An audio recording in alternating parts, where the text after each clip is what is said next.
Boa tarde, gente. Boa noite, não sei.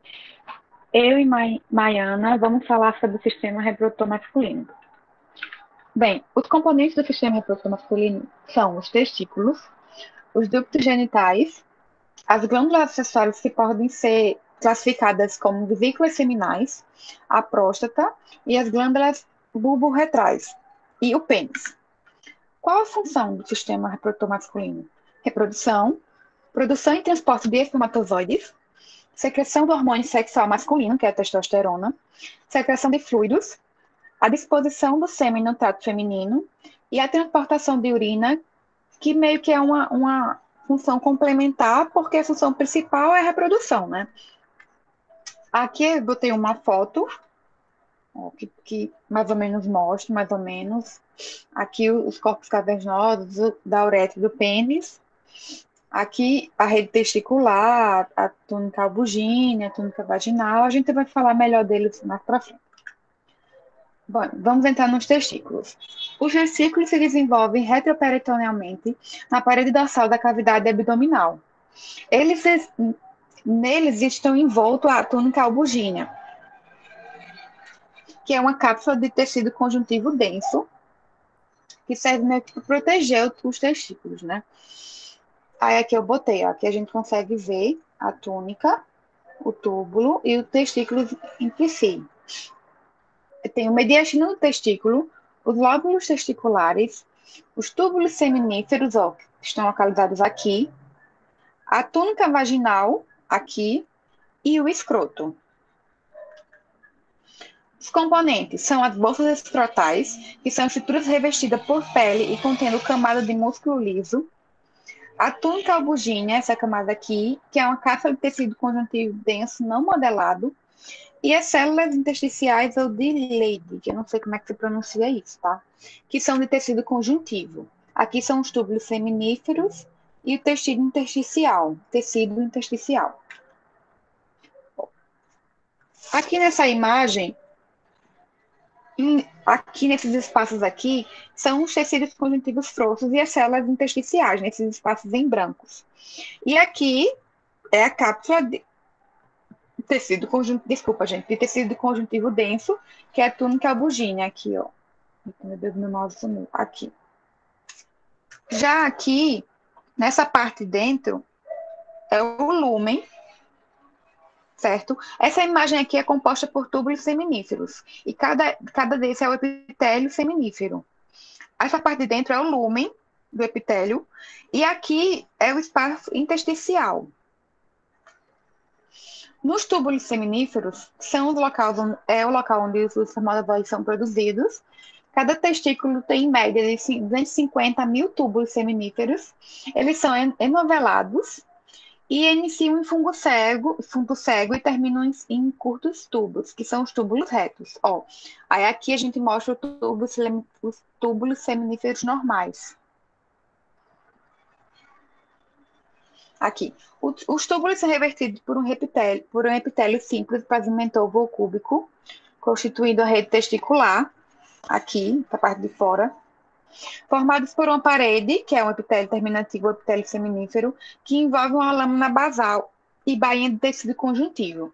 Em média, de 10 a 20 ductos eferentes conectam a rede testicular à porção cefálica do epidídimo. Aqui é o corte do testículo, né? Que mostra bastante os túbulos seminíferos e o tecido conjuntivo entre os tubos, ó. Os túbulos estão aqui e essa parte aqui é o tecido conjuntivo entre os túbulos. Aqui, temos dois tipos de células, né? As células de Sertoli, que a gente vai falar mais para frente, as células de Leydig ou intersticiais, que são essas daqui, ó, ocupam a maior parte entre os túbulos, a maior parte do espaço, desculpe, entre os túbulos. E a camada mais interna consiste em células mioides achatadas e contráteis. Aqui a célula. Bom, aqui eu botei mais uma imagem para a gente ver mais ou menos os túbulos seminíferos. Aqui foi como eu falei, o tecido conjuntivo entre os túbulos. As células intersticiais, que também podem ser chamadas de células de Leydig, né? E as células mioides. Desculpe, gente, que meu mouse ficar sumindo. Aqui a gente consegue ver as células de Sertoli, que vai ser mais falado mais na frente, na parte espermatogênese. Maia, com você. Boa tarde, gente. Eu vou falar sobre a espermatogênese. Então, a espermatogênese começa a partir das espermatogônias, que são células pequenas situadas próximas à lâmina basal do epitélio germinativo. Na puberdade, as espermatogônias iniciam um processo contínuo de divisões mitóticas e produzem sucessivas gerações de células. As células filhas podem continuar se dividindo, mantendo-se como células-tronco de outras espermatogônias, que são chamadas de espermatogônias de tipo A. Ou elas podem se diferenciar durante sucessivos ciclos de divisões mitóticas e se tornarem espermatogônias de tipo B. Não é possível distinguir os dois tipos de espermatogônias nas preparações histológicas. No próximo slide, eu vou falar das espermatogônias de tipo B. As espermatogônias de tipo B passam por alguns ciclos mitóticos em que as células filhas não se separam completamente e originam os espermatocitos primários. Os espermatocitos primários permanecem unidos às células que os originam por pontes citoplasmáticas até o fim da espermatogênese.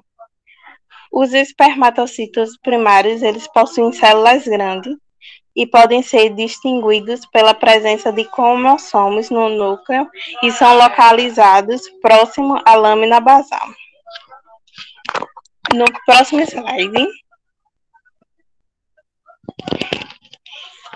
após os espermatocitos primários entrarem em meiose e duplicarem seu DNA, durante a anáfase, os cromossomos homólogos se separam, gerando os espermatocitos secundários. Cada espermatocito secundário possui 23 cromossomos e a quantidade habitual de DNA. Os espermatocitos secundários entram na segunda divisão de meiose, originando as espermatídeis, com metade da quantidade de DNA. No próximo slide, eu vou falar sobre a espermiogênese, que é a fase final da produção dos espermatozoides. Durante esse processo, as espermatídeis se transformam em espermatozoides, que são células altamente especializadas para transferir o DNA masculino ao ovocito. As espermatídeis podem ser distinguidas por serem células pequenas com o núcleo de formas variadas. O núcleo pode ser inicialmente redondos e depois eles passam a ser alongados. A espermiogênese é um processo complexo que inclui a formação do acrossomo, a condensação e o alongamento do núcleo, o desenvolvimento do flagelo e a perca da maior parte do citoplasma. A espermiogênese pode ser dividida em 3 etapas.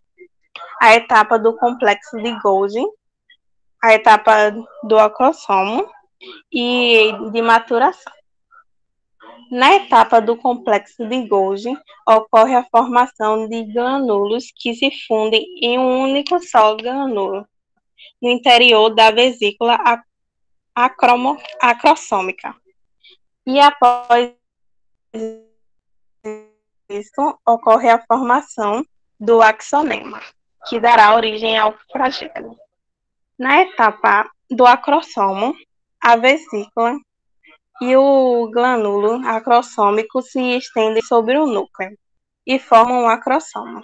Durante essa etapa, ocorrem modificações do núcleo, no acrossomo e na cauda da espermatídea em desenvolvimento, e um deslocamento do citoplasma. Já na etapa de maturação, uma grande parte do citoplasma é desprendida, formando corpos residuais que são fagocitados pelas células de Sertoli. E os espermatozoides maduros são liberados no lúmen do túmulo.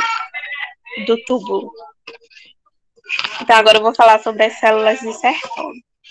As células de Sertoli elas são piramidais e envolvem parcialmente as células da linhagem espermatogênica. Elas dão suporte, proteção e suprimento nutricional aos espermatozoides em desenvolvimento.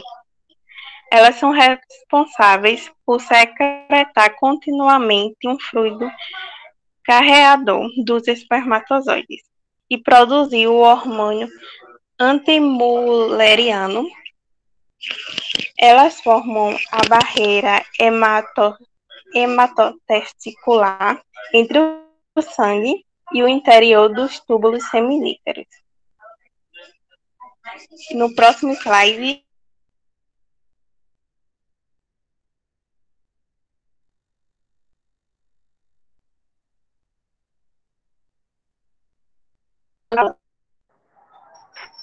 Mas eu acho que tá cortando, né? Pronto, oi. Gente, desculpa, tá? minha fala tá cortando. Foi, Mai. Essa parte não pegou, não, esse slide, tá?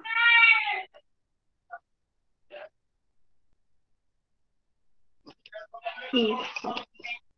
Os fatores que influenciam a espermatogênese são os hormônios, que são os fatores mais importantes no controle da espermatogênese, o qual depende da ação dos hormônios.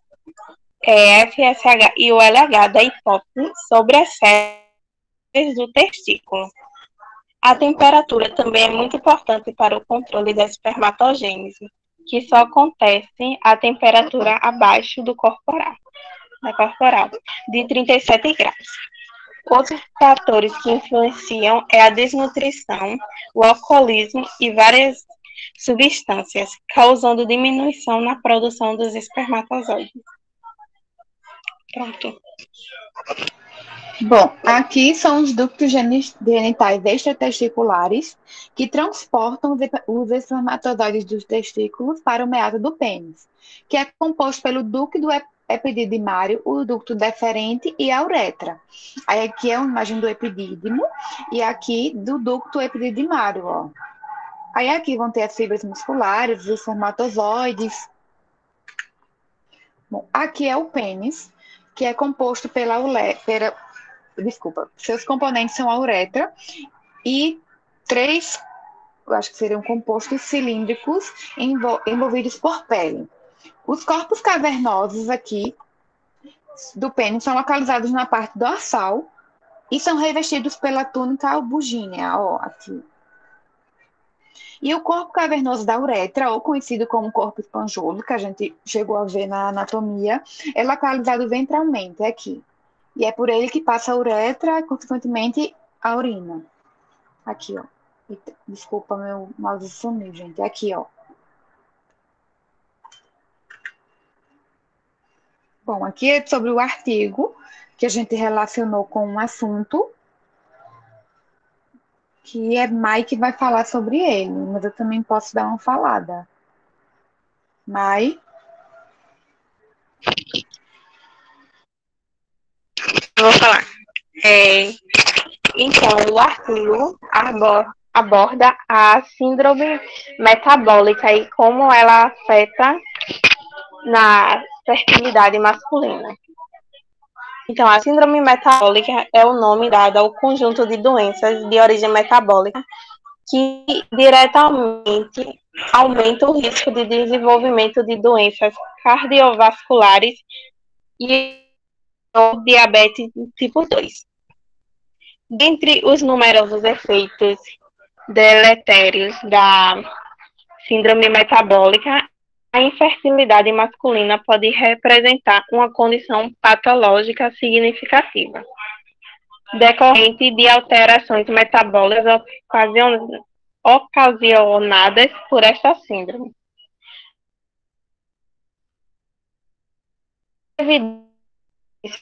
Contam principalmente para alterações hormonais que resultam em hipogonadismo, que pode prejudicar o desenvolvimento e a maturação do espermatozoide.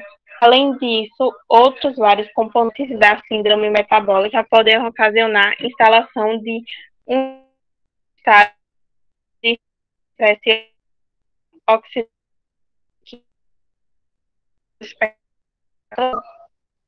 A investigação inicial avaliação hormonal e análise do sêmen.